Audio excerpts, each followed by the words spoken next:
Olá pessoal, sejam bem-vindos de volta ao canal e hoje mais uma vez vamos abrir a caixa de Pandora com um caso bem misterioso que foi investigado ao longo de 60 anos e ano passado e esse ano veio a ter atualizações.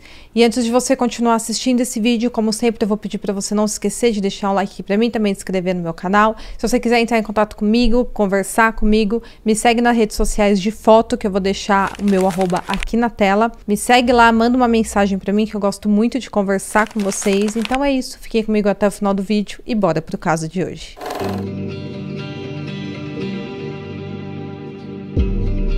Nancy Lee Igleson nasceu em 3 de julho de 1946, filha de Don e Beth.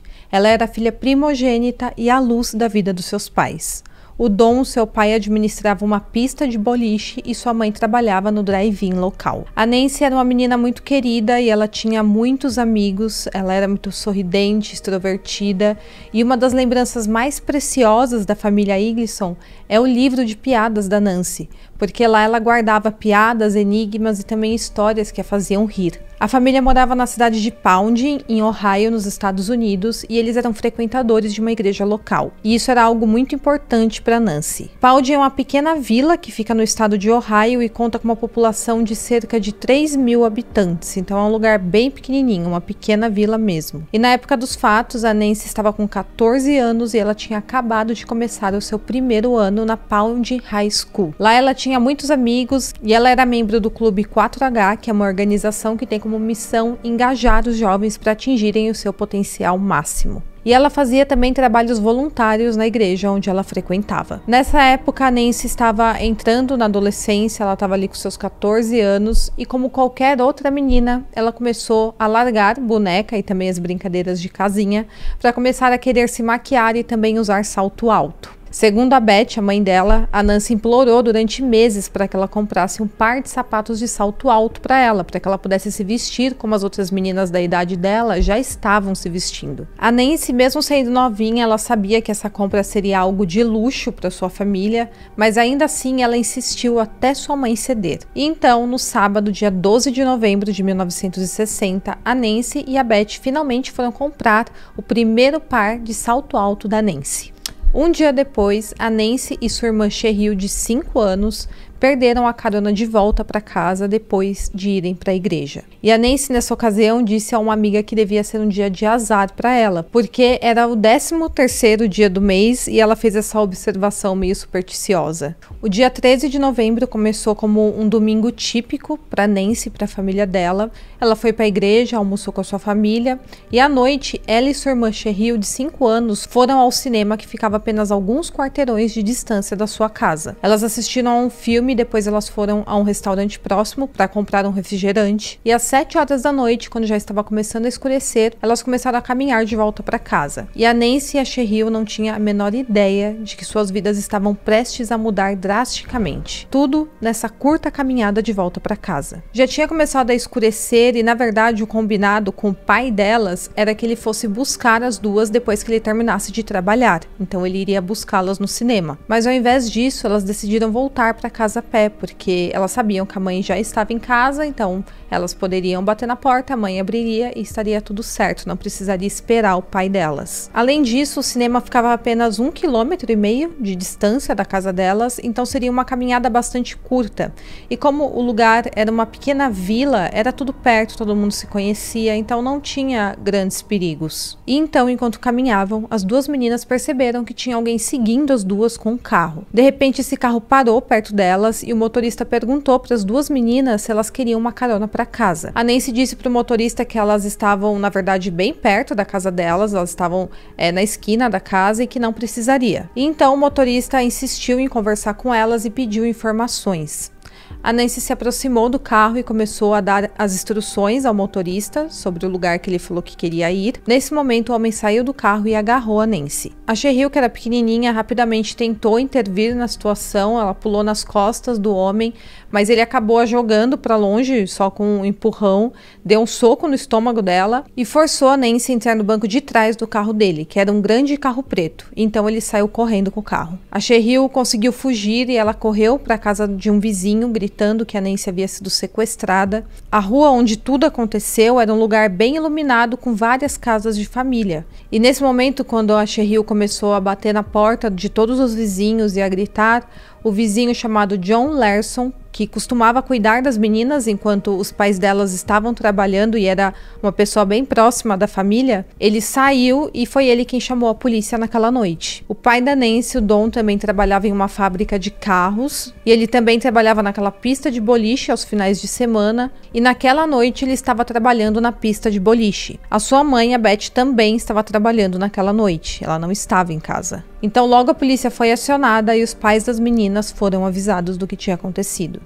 Durante horas, todos procuraram pela Nancy. A polícia da cidade e também o departamento do xerife iniciaram as buscas imediatamente e rapidamente se juntaram a eles também os oficiais da cidade vizinha e também a patrulha do estado de Ohio. Eles estavam procurando por aquele veículo preto parecido com o descrito pela Cheryl e eles sabiam que, como era um caso de sequestro, eles estavam correndo contra o tempo. Cada minuto que passava tinha menos chances de encontrar a Nancy com vida. Mas infelizmente as autoridades não conseguiram encontrar a Nancy a tempo. Enquanto as buscas aconteciam, dois homens chamados Joseph Eve France, de 38 anos, e Kenneth Nelson, de 43 anos, estavam na floresta caçando guaxinim, quando de repente eles avistaram o que eles pensaram ser uma fantasia de Halloween que tinha sido jogada ali na mata. Após se aproximarem, eles perceberam que na verdade era o corpo de uma menina. Assim que eles encontraram o corpo, eles correram para a estrada e fizeram sinal para uma viatura de patrulha rodoviária e eles contaram à polícia o que haviam descoberto. A polícia então foi averiguar e de fato era a Nancy.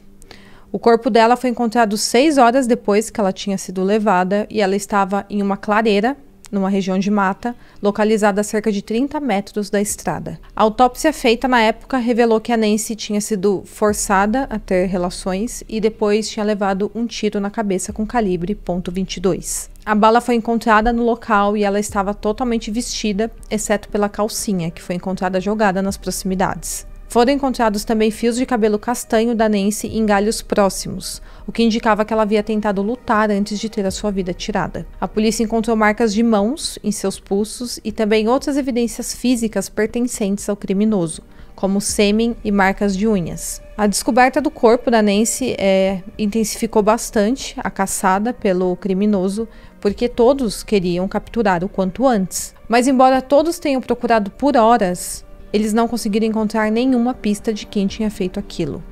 A polícia notou que não havia marcas visíveis de pneus na região onde ela foi encontrada, isso devido à grande quantidade de folhas que estavam no chão, então por causa disso acabou não marcando o pneu do carro na terra. Além disso, quem tinha feito aquilo não fez nenhuma tentativa de esconder o corpo da Nancy. Ele a deixou em um local onde ela seria facilmente localizada. Foi realizada uma extensa busca em todos os veículos locais que correspondiam à descrição do carro que a Nancy foi levada, e também diversas entrevistas com membros da comunidade foram feitas em busca de suspeitos. O xerife que estava investigando o caso acreditava que o suspeito era alguém de fora da comunidade local, mas a população não concordava com isso. Eles achavam que tinha sido alguém da cidade, até pelo local onde o corpo tinha sido deixado. A Cheryl, que tinha sido a única que tinha presenciado tudo o que tinha acontecido, tinha apenas 5 anos na época dos fatos.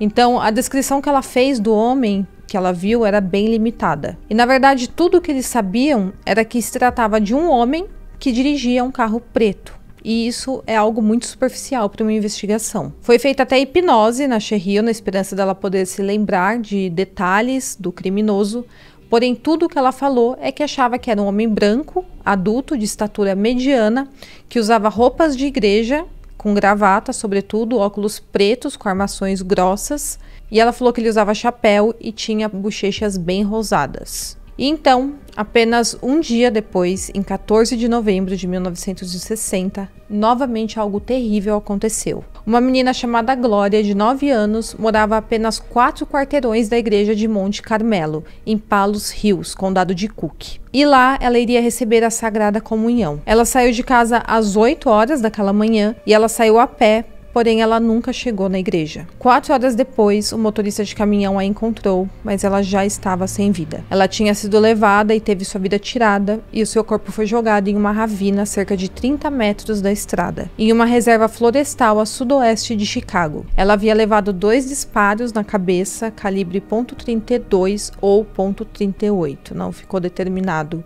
exatamente qual tinha sido o calibre. A polícia acreditava que a Gloria havia tido a vida tirada no mesmo local onde o seu corpo foi encontrado. E ela estava usando o mesmo vestido rosa que usava quando saiu de casa horas antes. O casaco azul e o capuz da Gloria foram encontrados por um motorista a 8 quilômetros do seu corpo. Os detetives encontraram também suas sandálias pretas e a bolsa branca ao lado de uma rodovia que levava até Chicago. Esse crime contra a Gloria ocorreu a cerca de 370 quilômetros da fronteira de Ohio. E logo as autoridades passaram a acreditar que os crimes da Gloria e da Nancy poderiam estar ligados, poderiam ter sido cometidos pela mesma pessoa. Porém, ainda não tinha nenhuma prova disso. O xerife John Keller, de Paulding, estava em contato com as autoridades de Chicago para tentar solucionar o caso da Gloria e ver se tinha alguma coisa a ver com o caso da Nancy. E eles especularam que provavelmente tinha um criminoso viajando pela região e pegando meninas indefesas. Eles desconfiaram até mesmo que esse homem poderia estar atravessando o país de carro. Havia mais de 50 policiais trabalhando no caso e alguns deles revistaram a área arborizada onde a Gloria foi encontrada, na esperança de encontrar alguma pista sobre quem havia feito aquilo. Apesar das marcas de disparo que ficou na Gloria, as 2 balas nunca foram encontradas. Uma impressão digital que não correspondia com a Gloria foi encontrada na alça da bolsa que estava na cena do crime. A polícia também encontrou uma marca de pneu perto do corpo. Durante a investigação, a polícia foi até o bairro onde ela morava e questionou os vizinhos para saber se alguém havia presenciado alguma movimentação estranha pela região. E das cerca de 800 pessoas interrogadas, apenas cerca de 50 delas tinham alguma informação sobre quem era a Gloria. Apenas um cara, que era um observador de pássaros, disse para a polícia que tinha visto a Gloria na manhã em que ela desapareceu e que ela estava dentro de um carro sedã verde-oliva que estava sendo dirigido por um homem de cabelos escuros. E no fim, a polícia não conseguiu encontrar nenhum suspeito desse crime. No dia seguinte, em 15 de novembro, um rapaz chamado Robert Lee Stovall, de 22 anos, foi preso por dirigir sem carteira. Ele foi encontrado na madrugada do dia 15, que era um domingo, logo depois que ele teve que encostar o carro por estar sem gasolina. E ele estava a cerca de 8 quilômetros da cidade de LaPorte, Indiana. O policial de Indiana, chamado Clyde Lane, disse que encontrou Robert no carro logo depois que ele saiu da estrada para estacionar. Inicialmente, Robert alegou que tinha pegado aquele carro emprestado da sua irmã e por isso que ele estava sem os documentos do carro. Ele falou isso para o policial. Então foi feita uma verificação do número da placa do veículo e eles confirmaram que, na verdade, aquele carro tinha sido roubado de Chicago. No momento que o policial mandou ele sair do carro, ele viu que a parte interna do sobretudo que o Robert estava usando estava encharcado de sangue. E também suas calças estavam sujas com a mesma coisa. Ele foi multado em $15 por estar sem carteira de motorista e ele foi levado para a prisão local. Porque logo de cara o policial desconfiou que ele poderia estar envolvido nos casos recentes que tinham acontecido. Quando a polícia perguntou sobre as roupas sujas, ele disse que havia se envolvido em uma briga de bar em Detroit há cerca de 2 semanas. E quando as autoridades de LaPorte interrogaram o Robert, ele disse que não estava nem perto de Chicago quando a Gloria teve sua vida tirada e que ele não tinha nada a ver com isso. Eles não tinham certeza se ele poderia ou não estar envolvido no caso da Gloria ou então da Nancy, mas era suspeito a forma que ele foi encontrado. Então a polícia de Chicago afirmou que faria uma investigação completa sobre ele. Durante o interrogatório na delegacia, os policiais perguntaram sobre o seu paradeiro nos últimos dias, especificamente nos momentos em que as 2 meninas foram levadas, e com as respostas que ele deu, a polícia descreveu o Robert como um mentiroso psicopata. E afirmou que ele contou histórias fantásticas e selvagens para a polícia quando foi interrogado. A sua versão, na verdade, era bem consistente. Ele disse a princípio que era de Montrose, em Michigan, e que trabalhava como mecânico para a GM. Mas quando ele foi interrogado na delegacia, ele disse que era, na verdade, de Detroit. Ele também disse que tinha pegado aquele carro emprestado da sua irmã, mas isso também foi comprovado que não era verdade. O carro havia sido roubado de Chicago. Quando a Polícia Estadual de Illinois investigou melhor o Robert, descobriu que ele, na verdade, era de Jacksonville, em Illinois, e que ele tinha passado alguns anos em um hospital psiquiátrico estadual ali em Jacksonville e tinha recebido alta recentemente. As roupas sujas dele foram enviadas ao laboratório criminal de Chicago para passar por testes e também foi coletada amostras dos sapatos sujos de lama que ele estava usando para comparar com amostras de terra coletadas no local onde a Glória foi encontrada, mas no fim ele foi inocentado dos crimes. Ele não foi acusado nem pelo crime contra a Glória nem contra a Nancy. Dias depois, a polícia de Chicago levou um homem chamado Leon Clifford Weber Jr., de 28 anos, à delegacia como um suspeito de estar envolvido no caso da Glória. O Leon, 3 anos antes, tinha sido internado por problemas psicológicos e ao longo de 5 meses o Leon tinha pegado crianças com idades de até 12 anos para sequestrar, e na época ele foi identificado por alguns desses menores. Um taxista também identificou o Leon, afirmando ter visto ele no bairro onde a Glória estava logo após o desaparecimento dela. Ele admitiu que de fato ele já tinha atacado algumas meninas, mas ele falou que não tinha qualquer relação com esse caso. No fim, não conseguiram ligar ele a esse crime por falta de provas, então nenhuma acusação foi feita. Enquanto isso, as autoridades que investigavam o crime contra Nancy eram o xerife John Keller e também sua força-tarefa, que contava com 3 pessoas. E a polícia da cidade de Pounding também estava tentando ajudar no caso. E a verdade é que a polícia local estava completamente perdida, porque eles nunca haviam trabalhado em uma investigação de um crime como esse antes. A comunidade também estava completamente chocada com o que havia acontecido, porque, como eu falei, o local era muito tranquilo, a população era de no máximo 3.000 habitantes, e aquele, na verdade, tinha sido a primeira vez que alguém tinha a vida tirada naquela cidade. A Nancy foi transportada para Fort Wayne, Indiana, para sua autópsia, e em 17 de novembro, poucos dias após o crime, ela foi enterrada no cemitério Live Oaks. Seu funeral foi realizado na Igreja de Cristo de Pounding por 2 reverendos. Nas semanas que se seguiram, o xerife John Keller interrogou muitas pessoas que moravam na cidade e até mesmo alguns possíveis suspeitos que estavam fora do estado. Ele estava determinado a encontrar quem havia feito aquilo contra Nancy, mas na verdade ele não tinha muito o que fazer, porque tinha pouquíssimas pistas, na época a tecnologia era muito limitada, então ele estava num beco sem saída. Uma pessoa que foi questionada sobre o crime foi um homem que morava na cidade de Pounding, e seu nome era Virgil Johnson, e ele era dono do Johnson's Restaurant. Esse era o restaurante onde a Nancy e sua irmã tinham ido pouco antes dela ter sido levada. O Virgil foi interrogado e fez o teste do polígrafo, e então o xerife John Keller o retirou da lista de suspeitos. Enquanto isso, a irmã da Nancy tentou dar à polícia o máximo de informações que pôde, mas ela era muito jovem e acabou ficando traumatizada com a experiência que ela tinha passado, então ela não conseguiu ajudar tanto assim a polícia. Mas a partir da descrição dela, a polícia passou a revistar todos os veículos da região em busca do veículo do sequestro. Enquanto isso, os investigadores recebiam relatórios por todo o condado de pessoas que desconfiavam quem era o criminoso.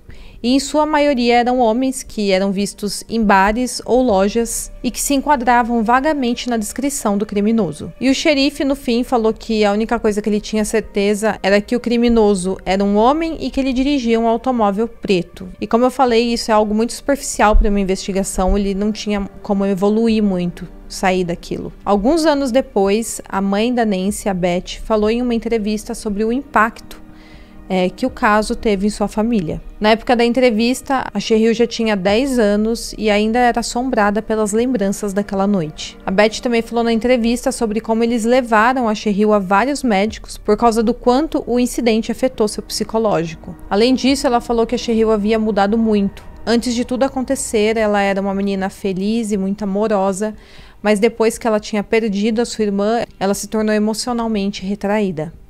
Ela também passou a ter medo de se aproximar e se apegar nas pessoas porque ela achava que poderia perdê-las, igual tinha acontecido com a Nancy. Embora muitos moradores acreditassem que o criminoso era alguém da cidade, o xerife ainda acreditava que era alguém que não era da região. Já o pai da Nancy acreditava que tinha sido um caçador que tinha feito aquilo, principalmente por causa do local onde a Nancy foi encontrada. Ele achava que provavelmente o homem não era da região e teria ficado hospedado em algum motel da cidade, e ele acreditava que o sequestro havia sido um incidente bem inesperado e que posteriormente o criminoso havia ido embora para sua cidade natal para não ser pego, e por isso que ele nunca foi encontrado. Ao longo dos anos, a Beth costumava receber ligações anônimas de pessoas que afirmavam conhecer a identidade do criminoso, mas nenhuma dessas pistas chegou a lugar nenhum. E após tudo isso, a cidade inteira mudou bastante. Antes do caso da Nancy, era o tipo de comunidade bem unida, onde as pessoas não trancavam as portas das casas, as crianças brincavam nas florestas durante horas e eram deixadas sozinhas.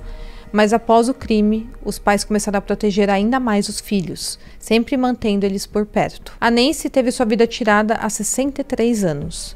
No total, o arquivo policial sobre o crime cresceu mais de 1000 páginas.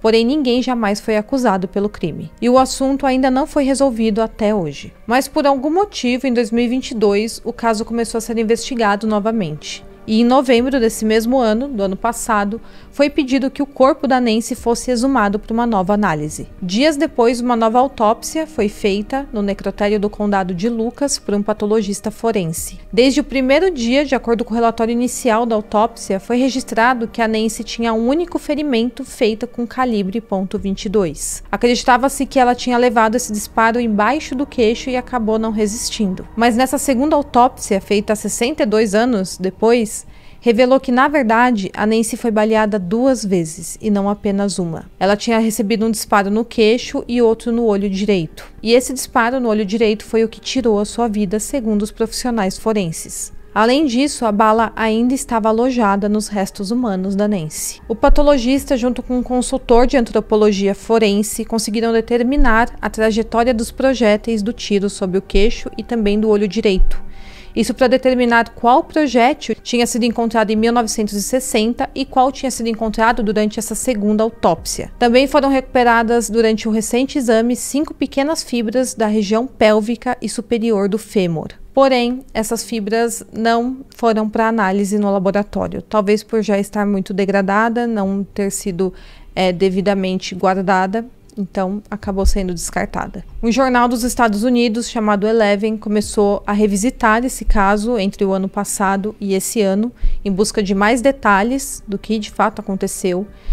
E a equipe desse jornal descobriu que um homem que morava na cidade acreditava que tinha comprado a arma do crime. Ele disse que a arma tinha sido vendida a ele em 1960, no mesmo ano dos fatos, e ele falou que o homem que vendeu para ele disse que precisava se livrar da arma o quanto antes, e é uma calibre .22. Ela chegou a ser analisada, mas os investigadores disseram que não havia marcas significativas o suficiente na bala recentemente descoberta na segunda autópsia para conseguir comparar com a arma. Então não dava para saber se aquela bala pertencia àquela arma. E recentemente, uma ex-moradora de Pounding se apresentou na polícia para contar que, quando ela tinha apenas 8 anos, um homem da cidade algemou suas mãos, a empurrou para o banco de trás de um carro e a manteve em cativeiro durante algumas horas. E ela falou que tinha certeza que esse homem era Bud Paulus. E ela falou que acreditava que ele tinha envolvimento no crime contra a Nancy. Na época, ele era um policial do condado. Em 1987, ele chegou a ser indiciado por ter atacado uma menina da sua própria família, e no mesmo ano ele acabou tirando a própria vida, antes dele ser submetido ao grande júri. E hoje ele é considerado o suspeito principal de ter tirado a vida da Nancy. Na época do crime, ele atuava como um policial auxiliar e havia aberto recentemente um posto de gasolina que ficava a cerca de 400 metros de onde a Nancy foi levada. E vários familiares e outros residentes da região revelaram para o jornal Eleven recentemente que acreditavam que o departamento do xerife tinha encobrido o verdadeiro criminoso ao longo dos anos. Isso porque, na noite do sequestro, a família da Nancy falou que foi afastada da área onde o corpo foi encontrado porque o xerife John Keller, aquele que ficou investigando durante anos esse crime, disse que a área já havia sido revistada. Então eles acharam essa atitude do xerife bem suspeita. Além disso, todas as principais evidências coletadas no local desapareceram ao longo dos anos. E essas evidências incluíam sangue, sêmen, roupas e também cabelos. Essas evidências atualmente, se tivessem sido devidamente preservadas, poderia dar finalmente uma resposta para esse caso, com a tecnologia avançada que nós temos. Mas infelizmente tudo foi perdido. E esse caso hoje continua em aberto e também em investigação. mas eu acho bem difícil encontrar a solução desse crime, levando em conta que as evidências foram perdidas, o crime já passou 63 anos e o principal suspeito tirou a própria vida. Bom, pessoal, então esse é o caso de hoje, um caso bem misterioso, com bastante investigação para vocês. Eu espero muito que vocês tenham gostado, não se esqueça de curtir e de se inscrever no meu canal e até o próximo caso.